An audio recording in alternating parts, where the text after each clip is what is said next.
Artlist.io.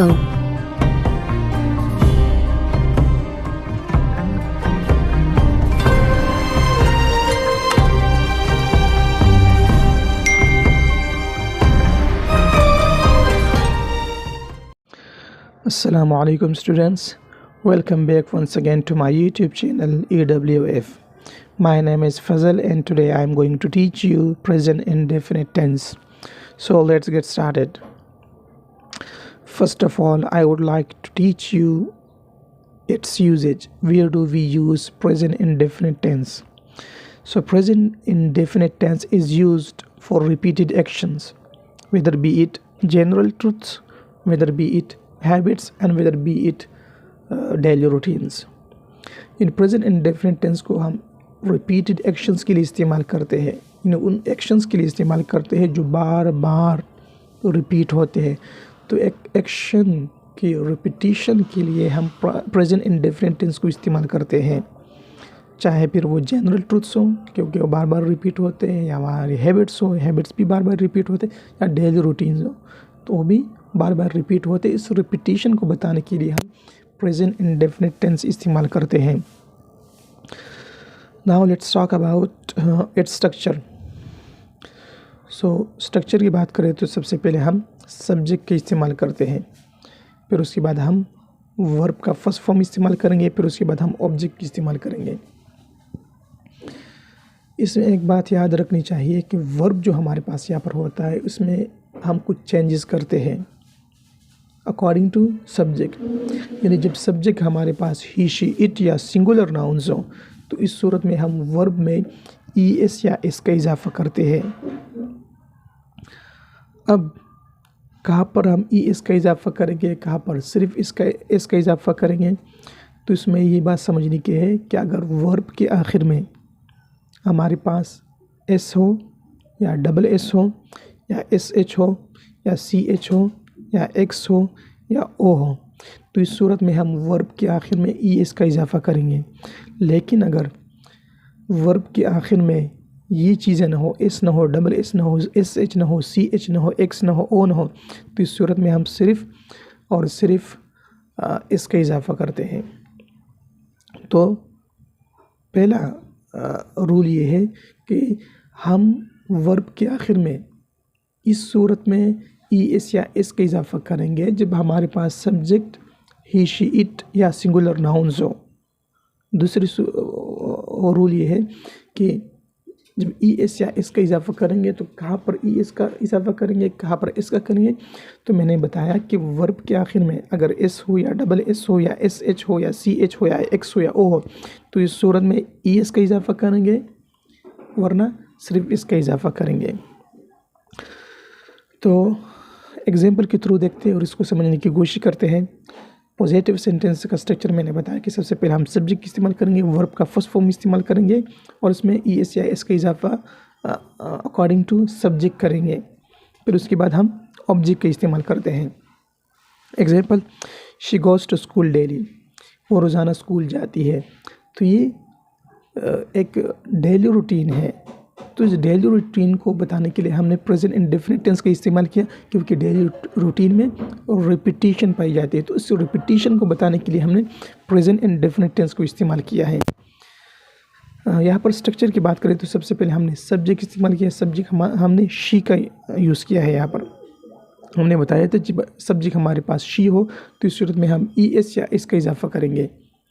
तो कहाँ पर ES या S का इजाफा करेंगे, मैंने बताया था कि अगर वर्ब के आखिर में O हो तो इस सूरत में हम ES का इजाफा करेंगे। तो हमारे पास चूँकि O है लिहाजा हमने ES का इजाफा कर दिया, फिर आगे ऑब्जेक्ट लगा दिया है to school daily. Second example देखते हैं। The sun sets in the west, यानी सूरज मगरिब में ग़ुरूब होता है। तो यहाँ पर भी जनरल ट्रूथ्स की बात हो रही है और हमने बताया था कि रिपीटेड एक्शंस के लिए हम प्रेजेंट इंडेफिनिट टेंस इस्तेमाल करते हैं। तो चूँकि सूरज भी रोज़ाना तुलू होता है फिर ग़ुरूब होता है तो इस वजह से हम इसके लिए प्रेजेंट इंडेफिनिट टेंस इस्तेमाल करते हैं। यहाँ पर अगर स्ट्रक्चर को देखें तो सबसे पहले हमने सब्जेक्ट इस्तेमाल किया। सब्जेक्ट हमारे पास सिंगुलर नाउन की सूरत में है और हमने बताया था कि सिंगुलर नाउन हो अगर हमारे पास तो फिर हम वर्ब में ES या S का इजाफा करते हैं। तो यहाँ पर चूँकि हमारे पास सिंगुलर नाउन है द सन, सो इस वजह से आगे हमने वर्ब में सिर्फ एस का इजाफा किया है। इसका इजाफा इस वजह से किया क्योंकि वर्ब के आखिर में न हमारे पास एस है, न डबल एस है, न एस एच है, न सी एच है, न एक्स है, न ओ है। तो इस वजह से हमने सिर्फ एस का इजाफा कर दिया और आगे हमने ऑब्जेक्ट लगा दिया है। Third one example, I usually wake up at 6 AM। मैं आमतौर पर सुबह 6 बजे उठता हूँ। तो यहाँ पर भी डेली रूटीन की बात हो रही है कि किस वक्त मैं उठता हूँ, और डेली रूटीन में रिपीटिशन बताई जाती है। तो इस रिपीटिशन को बताने के लिए हमने प्रेजेंट इंडेफिनिट टेंस का इस्तेमाल किया है। सबसे पहले हमने इसमें आई सब्जेक्ट इस्तेमाल किया, और जब हमारे पास सब्जेक्ट आई हो तो वर्ब में हम कोई चेंजेस नहीं करते, लिहाजा हमने वेकअप फर्स्ट फॉर्म लगा दिया, ES का कोई इजाफा नहीं किया है। उसके बाद हमने ऑब्जेक्ट इस्तेमाल किया है। So now let's talk about negative sentences. So in negative sentences, first we use subject, then we use helping verb. Helping verbs हमारे पास यहाँ पर दो है, do है और does है। he, she, it और singular nouns के साथ हम does का इस्तेमाल करते हैं। इसके अलावा जो हमारे पास subjects है उनके साथ हम do का इस्तेमाल करते हैं। उसके बाद हम नॉट का इस्तेमाल करेंगे सेंटेंस को नेगेटिव बनाने के लिए, और फिर उसके बाद हम वर्ब का फर्स्ट फॉर्म लगाएंगे। ES या S का इजाफा यहाँ पर नेगेटिव सेंटेंसेस में नहीं करेंगे। वजह उसकी ये है कि वो इजाफा हमने हेल्पिंग वर्ब्स में कर दिया है। उसके बाद हम ऑब्जेक्ट इस्तेमाल करेंगे। एग्जाम्पल देखते हैं, I don't sing on stage. मैं स्टेज पर नहीं गाता। तो यहाँ पर सबसे पहले मैंने आई सब्जेक्ट इस्तेमाल किया है। आई के साथ चुन के हम डू लगाते हैं, तो मैंने आगे डू का इस्तेमाल किया, फिर नेगेटिव बनाने के लिए मैंने नॉट का इस्तेमाल किया है। उसके बाद हमने वर्ब का फर्स्ट फॉर्म इस्तेमाल किया है सिंग, और उसके बाद ऑन स्टेज ये ऑब्जेक्ट है हमारे पास। Second one example, we don't run. Second one example, we don't run behind the train. हम ट्रेन के पीछे नहीं भागते। तो यहाँ पर सबसे पहले हमने सब्जेक्ट इस्तेमाल किया वी, और वी के साथ चुन के हम डू का इस्तेमाल करते हैं। मैंने डू का इस्तेमाल किया। उसके बाद नेगेटिव बनाने के लिए हमने नॉट का इस्तेमाल किया है। उसके बाद हमने वर्ब का फर्स्ट फॉर्म लगा दिया है योर रन, और इसके बाद ऑब्जेक्ट इस्तेमाल किया है behind the train. Third one example, she doesn't come late in the office. वो ऑफिस में लेट नहीं आती। तो यहाँ पर सबसे पहले हमने सब्जेक्ट यानी शी का इस्तेमाल किया, और शी के साथ चूँकि हम हेल्पिंग वर्ब डज का इस्तेमाल करते हैं तो हमने डज का इस्तेमाल किया, शी डज। फिर नेगेटिव बनाने के लिए हमने नॉट का इस्तेमाल किया, शी डज नॉट या शी डजंट। फिर आगे हमने वर्ब का फर्स्ट फॉर्म लगाया कम, और उसके बाद हमने ऑब्जेक्ट इस्तेमाल कर दिया है। इंटरोगेटिव सेंटेंसेस बनाने के लिए हमारा स्ट्रक्चर कुछ इस तरह होता है कि सबसे पहले हम हेल्पिंग वर्ब इस्तेमाल करते हैं, यानी डू या डज, अकॉर्डिंग टू सब्जेक्ट। फिर उसके बाद हम सब्जेक्ट इस्तेमाल करेंगे, उसके बाद हम वर्ब का फर्स्ट फॉर्म लगाएंगे, और फिर आगे हम ऑब्जेक्ट का इस्तेमाल करेंगे। एग्जाम्पल देखते हैं, do you live in Karachi. क्या आप कराची में रहते हो। यहाँ पर हमने सबसे पहले डू का इस्तेमाल किया हेल्पिंग वर्ब का, और चुन के आगे हमारे पास सब्जेक्ट यू है, तो यू के साथ हम डू का इस्तेमाल करते हैं। तो मैंने डू लगाया, डज नहीं लगाया, वजह उसकी ये है। फिर उसके बाद हमने वर्ब का फर्स्ट फॉर्म इस्तेमाल किया लिव, और इसके बाद ऑब्जेक्ट है इन कराची।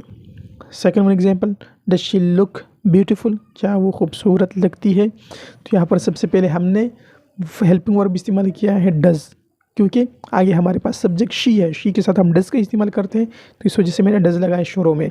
फिर आगे सब्जेक्ट शी, फिर आगे लुक फर्स्ट फॉर्म है वर्ब का। अगर आगे हमने ऑब्जेक्ट इस्तेमाल किया है beautiful. Third one example, do they work here in this company. क्या वो लोग यहाँ पर इस कंपनी में काम करते हैं। तो यहाँ पर सबसे पहले हमने डू का इस्तेमाल किया अकॉर्डिंग टू सब्जेक्ट, क्योंकि सब्जेक्ट हमारे पास दे है और दे के साथ हम डू का इस्तेमाल करते हैं। आगे हमने वर्ब का फर्स्ट फॉर्म इस्तेमाल किया है वर्क, और फिर आगे ऑब्जेक्ट इस्तेमाल किया है। तो इस तरीके से हम इंटरोगेटिव सेंटेंसेस बनाते हैं।